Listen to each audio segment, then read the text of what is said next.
After completing this lesson, you will be able to explain how adaptive parts impact the performance of assemblies, explain how to apply states of adaptivity to assembly components, and describe the process of using projected geometry to create adaptive or non-adaptive parts.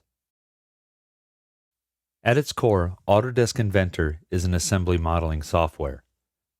It can create its own parts and does a great job. A common workflow used by people is to define parts in their own IPT files and link them into the assembly. However, Inventor offers advantages to creating parts in the context of the assembly. For example, to create a component, we'll call it gasket. In the assembly, we can select the template and pick on the top face of the base. Now we can begin sketching. However, if we start a sketch on that top face,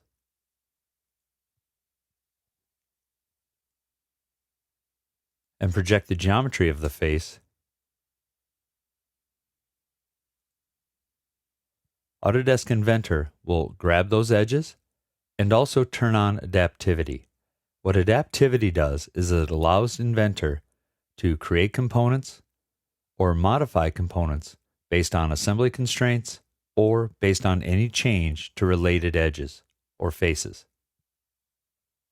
So now that we have the sketch geometry, we can start the extrude tool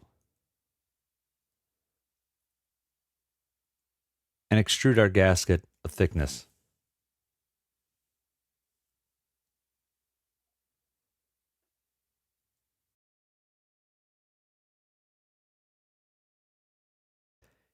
Any change made to the assembly will automatically update this gasket component.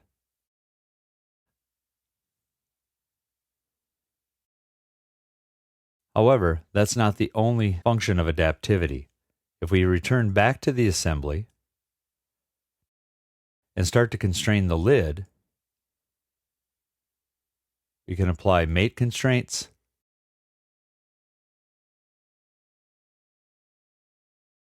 mate it to the top of the gasket, and then apply flush constraints.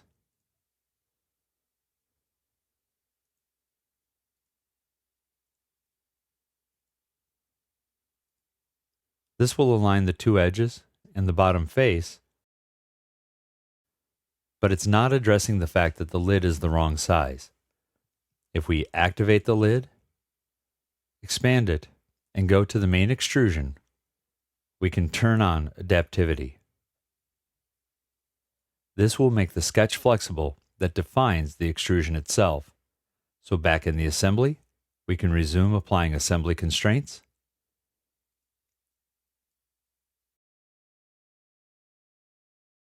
and connect the lid to the base, and it will stretch that component. Adaptivity is a phenomenal tool for building quick assemblies and having things stretch into shape. However, every time you make a modification to a component, those adaptive relationships need to be evaluated. This is why it's possible to simply turn adaptivity off by right-clicking and deselecting adaptivity of a component in the assembly.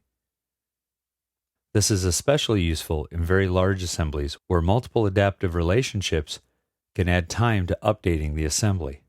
Let's see how this ends up working. Turn on the adaptive base, go to the extrusion, and turn on its visibility. Now let's reactivate the top level of the assembly and make a couple of changes.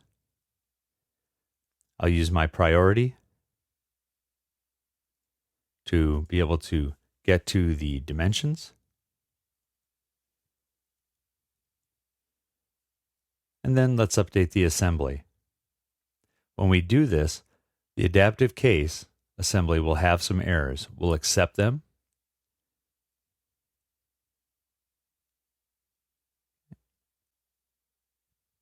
As we can see, some changes have not been updated. We can grab the part, move it around, and where I have relationships between the gasket and the lid, you'll see that it's maintaining those assembly constraints and causing failures. The assembly constraints between the base and the lid are also failing where they can't be generated. If I turn adaptivity back on, the whole assembly updates, all of the parts are restored to their correct fit, and then if I'm done editing for a while, we can turn adaptivity off and get the maximum performance out of the assembly.